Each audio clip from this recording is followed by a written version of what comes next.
নমস্কার বন্ধুরা, আপনারা কেমন আছেন? আশা করি ভালো আছেন। আজ আমি আপনাদের শোনাব ঈশ্বরচন্দ্র বিদ্যাসাগরের শেষ জীবন। ঈশ্বরচন্দ্র বিদ্যাসাগর এমনই এক মহান মানুষ, যিনি সমাজের তথাকথিত বর্বরচিত অনেক নিয়মকে আস্থা করিয়ে ফেলে এ সমাজকে করেছে নারী এবং শিশু বান্ধব। সমাজকে দেখিয়েছে আলোর দিশা, করেছে কলঙ্কমুক্ত, শিক্ষার আলোতে দিয়েছে মুড়িয়ে, কুসংস্কারের বেড়াজাল থেকে করেছে পার, করেছে আধুনিক, করেছে নারী ও শিশু বান্ধব। ছোটোবেলায় থেকেই আমরা আমাদের পাঠ্য বইয়ে পড়ে এসেছি ঈশ্বরচন্দ্র বিদ্যাসাগর এমন এক মহান পণ্ডিত ছিলেন, যিনি একবার কোনো বইয়ের পাতা পড়লে তা আর দ্বিতীয়বার পড়ার প্রয়োজন বোধ করতেন না, ছিঁড়ে ফেলতেন সেই পাতা। হ্যাঁ প্রিয় পাঠক, প্রচণ্ড মেধাবী, শিক্ষানুরাগী, সমাজসেবক, শিক্ষা গবেষক, বাংলা, সংস্কৃত এবং ইংরাজি ভাষার পণ্ডিত ঈশ্বরচন্দ্র বিদ্যাসাগরকে নিয়েই আমাদের আজকের আলোচনা। চলুন তাহলে শুরু করা যাক। ঈশ্বরচন্দ্র বিদ্যাসাগর এক মহান জ্ঞানী মানুষ ছিলেন, যিনি সমাজ সংস্কারক, ব্যক্তিগত এবং সামাজিক উদ্যোক্তা। ব্যক্তি জীবনে তিনি ছিলেন শিক্ষক এবং লেখক। বহুগুণে গুণান্বিত এই পণ্ডিত ব্যক্তি জীবনের শেষ দিন অবধি কাজ করে গেছেন বিভিন্ন সামাজিক প্রচলিত কুসংস্কার এবং বর্বর নিয়মের বিরুদ্ধে।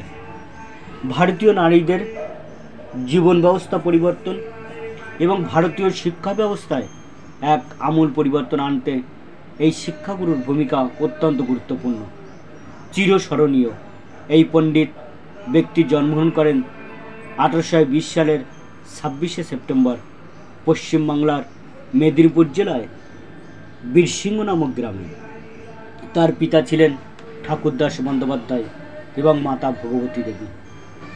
1828 সালে পাঠশালায় শিক্ষা সমাপ্তি করেন ঈশ্বরচন্দ্র বিদ্যাসাগর। এরপর 1829 সালে ব্যাকরণের 3য় শ্রেণীতে ভর্তি হন কলকাতার সংস্কৃত কলেজে। অবশ্য তিনি পরে পাশাপাশি ইংরেজি শ্রেণীতেও ভর্তি হন 1830 সালে। বিদ্যাসাগরের শিক্ষাজীবন ছিল খুবই সমৃদ্ধ। পুরো শিক্ষাজীবন তিনি অত্যন্ত কৃতিত্বের সাথে উত্তীর্ণ হওয়ার জন্য বিভিন্ন বৃত্তি এবং মাসিক মাসোহারা পেয়েছেন। 1840 থেকে 1841 সালে বিদ্যাসাগর তার কলেজ জীবনের সমাপ্তি টানেন। এখানে একটা কথা বলে রাখা উচিত, ঈশ্বরচন্দ্র বিদ্যাসাগরের পুরো শিক্ষাজীবন এতটাই উন্নত, বর্ণিল এবং অবাক হওয়ার মতো ছিল, তা নিয়ে লিখতে গেলে পুরো একদিন লেগে যাবে। শিক্ষাজীবনের প্রতিটা স্তরে উনি ছাপ রেখে গেছেন। অত্যন্ত মেধা এবং প্রবল ধৈর্যের এক অনন্য সমন্বয়। যাই হোক, 1841 সালে সংস্কৃত কলেজে শিক্ষা গ্রহণ শেষে উনি কর্মজীবনে প্রবেশ করেন। মাত্র 21 বছর বয়সেই প্রধান পণ্ডিত হিসেবে চাকরি শুরু করেন ফোর্ট উইলিয়াম সরকারি কলেজে। মূলত কর্মজীবনে প্রবেশ করার পরপরই উনি উনার সাহিত্য সাধনা শুরু করেন এবং সমাজ সংস্কারক হিসেবে উদ্যোগ গ্রহণ করা শুরু করেন। বিশিষ্ট শিক্ষাবিদ এবং গদ্যকার হিসেবে তিনি সুপরিচিত ছিলেন। এছাড়াও ওনার পাণ্ডিত্য ছিল সংস্কৃত ভাষা, বাংলা ভাষা এবং ইংরাজি ভাষাতে। বলা বাহুল্য, সংস্কৃত ভাষায় প্রবল পাণ্ডিত্য দেখানোর কারণেই তিনি তৎকালীন সংস্কৃত কলেজ থেকে 1839 সালে বিদ্যাসাগর উপাধিটি লাভ করেন। ব্যক্তিজীবন বিদ্যাসাগর ছিলেন খুবই বিনয়ী, নম্র, ভদ্র এবং দৃঢ়চিত্তা ধরনের লোক। উনি যদি সংকল্প করতেন উনি ওনার লক্ষ্য পূরণ করবেন, সেটা তিনি করেই ছাড়তেন। তৎকালীন ভারত উপমহাদেশে এমন কিছু নিয়ম ছিল যা আদিম বর্বরতাকে ও হার মানিয়ে যেত। তিনি বহু চেষ্টা এবং দেন দরবার করে এই রকম কিছু নিয়ম তখন বন্ধ করেন। বহু বিবাহ, সহমরণ, শিশু বিবাহ এইসব তিনি বন্ধ করান। পাশাপাশি হিন্দু বিধবাদের পুনর্বিবাহ এবং নারী ও শিশু শিক্ষার জন্য তিনি আজীবন লড়াই চালিয়ে যেতে থাকেন এবং শেষ পর্যন্ত 1856 সালেই হিন্দু বিধবাদের পুনর্বিবাহ এর আইন উনি পাশ করিয়েছিলেন। শিক্ষা খাতে এই মহামনীষীর ভূমিকা ছিল এত বেশি যে এক এক করে সব বলতে গেলে আজকের সেশন মেলা লম্বা হয়ে যাবে। আপনারা হয়তো জানেন, বাংলা লিপি সংস্কারকে হিসাবে ওনাকে বাংলা সাহিত্যের সবাই এক নামেই চেনেন। বিভিন্ন ভাষায় ওনার দক্ষতা ছিল অসাধারণ। উনি তার দক্ষতার বিশ্লেষণ করে বাংলা ভাষাকে সাধারণের জন্য করেছেন যুক্তিবহ, করেছেন সহজপাঠ্য। বাংলা ভাষায় এবং সংস্কৃত ভাষায় উনি একাধিক বই রচনা করেছেন। এছাড়াও ওনার বেশ কিছু অনুবাদ গ্রন্থও রয়েছে। শিশুপাঠ্য বর্ণপরিচয় রচনা করেছেন। এছাড়াও বাংলা গদ্যে ওনার অসামান্য অবদানের জন্য রবীন্দ্রনাথ ঠাকুর ওনাকে বাংলা গদ্যের প্রথম লিপিকার হিসাবেও অভিহিত করেছেন। 1891 সালের 29শে জুলাই নারীবাদক সমাজের অগ্রদূত এই প্রাতঃস্মরণীয় এই মহাগুণী মহাপণ্ডিত ইহলোক ত্যাগ করে কলকাতাতে।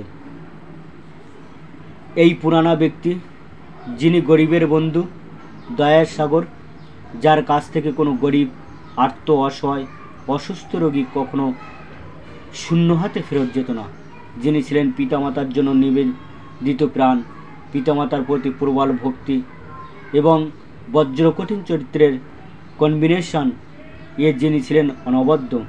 কীভাবে কেটেছিল ওনার শেষ জীবন? 1841 সালে কর্মজীবন শুরু করে কর্মবৈচিত্র্যতার মধ্য দিয়ে 1870 সাল পর্যন্ত তা চালু রাখেন, যদিও ইতিমধ্যেই সরকারি চাকরি স্বইচ্ছায় ইস্তফা দেন। তবুও ততদিনে তিনি গদ্য লেখক, অনুবাদক, ব্যাকরণ রচনাকারক এবং বিভিন্ন সামাজিক উন্নয়নমূলক কর্মের জন্য বহুল পরিচিত হয়ে গেছেন। যাই হোক, 1870 সালে বিদ্যাসাগরে মা ভগবতী দেবী দেহত্যাগ করেন। এরপর থেকেই তার শারীরিক অবস্থার অবনতি হতে থাকে। আবহাওয়া পরিবর্তন করার পূর্বাসে উনি ঝাড়খণ্ডে তৎকালীন কারমাঠার সুন্দর এবং সিমসাম একটি বাংলো বাড়ি কেনেন। এখানে এসেও ওনার দাতব্য কাজ, সমাজ উন্নয়ন উনি চালিয়ে যেতে থাকেন। কিভাবে কেটেছে ঈশ্বরচন্দ্র বিদ্যাসাগরের শেষ জীবন? সুদীর্ঘ এক বর্ণিল এবং প্রাণ চাঞ্চল্য ভরা শিক্ষা জীবন এবং কর্মজীবন অতিক্রম করে শেষ বয়সে এসে খুব একটা ভালো সময় কাটিয়ে যেতে পারেননি এই মহাপণ্ডিত। অভিমানে ক্ষত বিক্ষত এবং ভগ্ন হৃদয় নিয়ে এমনকি নিজের স্ত্রীর শ্রাদ্ধ করতেও বাড়িতে যাননি উনি। বিনয়ী এই মহামান্য পণ্ডিত নিজের ছেলেকেও করে গেছেন ত্যায্য। মা বাবাকে টানেননি কাছে। মা বাবা দুজনেই কাশিবাসী ছিলেন এবং সেখানেই এক এক করে মারা গেছেন। বলা চলে একেবারে একাকী হৃদয়ে রক্তক্ষরণ নিয়ে উনি ওনার শেষ জীবনটা কাটিয়েছেন। এমন না ওনাকে শুধু স্ত্রী, পুত্র, বাবা মা অথবা নিজের আপনজনেরাই কষ্ট দিয়েছেন। তৎকালীন সুশীল সমাজ, ইংরেজ শাসক গোষ্ঠী, কিছু লোভী স্বার্থন্বেষী জমিদার সবাই মিলে বিষয় দিয়েছিলেন মাত্র 55 বছর বয়সী বিদ্যাসাগরের মানসিক জীবন। অমানসিক অভিমান আর ক্ষোভ থেকেই একেবারে নিভৃতে নীরবে নিজের উইল লেখেন। 1875 সালে 31শে মে তার নিজের কেনা আর্মহার্স্ট স্ট্রিটের বাংলোতে বসে 25টি অনুচ্ছেদে রচিত এই উইলের শেষ অনুচ্ছেদ দেখলেই পাঠকেরা বুঝতে পারবেন শেষ জীবনে কতটা মানসিক অবসাদে কাটিয়েছেন ঈশ্বরচন্দ্র বিদ্যাসাগর। আমার পুত্র বলিয়া পরিচিত শ্রীযুক্ত নারায়ণ বন্দ্যোপাধ্যায়ের, যার পরনায় যথেচ্ছাচারী ও কুপথগামী জন্য ও অন্য গুরুতর কারণবশত আমি তার সংস্রব ও সম্পর্ক পরিত্যাগ করিয়াছি। এই হেতু বশত বৃত্তি নির্বন্ধ স্থলে তার নাম পরিত্যক্ত হইয়াছে এবং এই হেতু বশত তিনি 24 ধারা নির্দিষ্ট ঋণ পরিশোধকালে বিদ্যমান থাকলেও আমার উত্তরাধিকারী বলিয়া পরিগণিত অথবা এই বিনিয়োগপত্রে কার্যদর্শী নিযুক্ত হইতে পারিবেন না।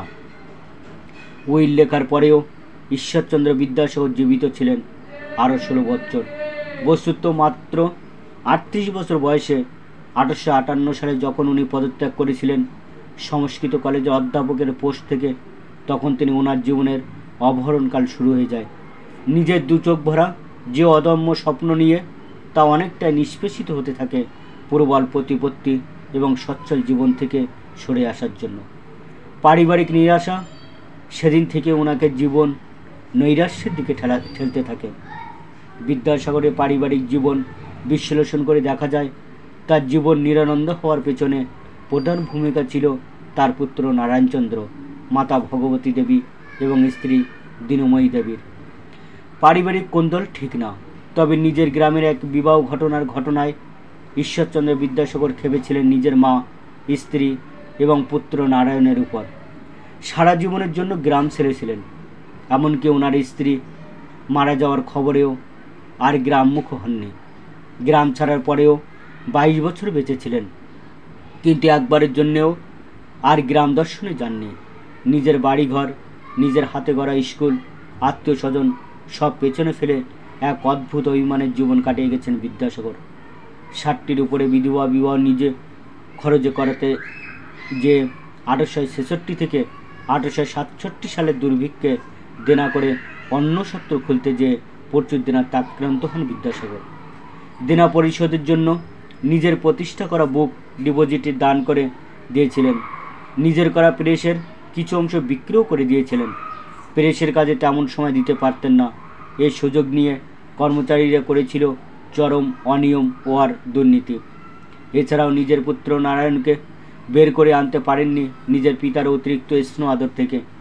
ফলশ্রুতিতে নারায়ণের শিক্ষা গ্রহণ কেবল প্রাথমিক লেভেল পর্যন্তই সীমাবদ্ধ ছিল। কুপথে গিয়েছিল নারায়ণ, তার নারায়ণকে তিনি ত্যায্য করেছিলেন। সব মিলিয়ে প্রচণ্ড বিক্ষুব্ধ ছিলেন বিদ্যাসাগর, শরীর ও মন দুটোই গিয়েছিল ভেঙে। এরপর 1866 সালে মিস মেডি নামক এক ইংরেজি বিদ্যাহিতেশের সাথে মেয়েদের এক স্কুল পরিদর্শন থেকে ফেরার সময় গাড়ি উল্টে আহত হন ঈশ্বরচন্দ্র বিদ্যাসাগর। চোট পান লিভার এবং অ্যাবসেসে।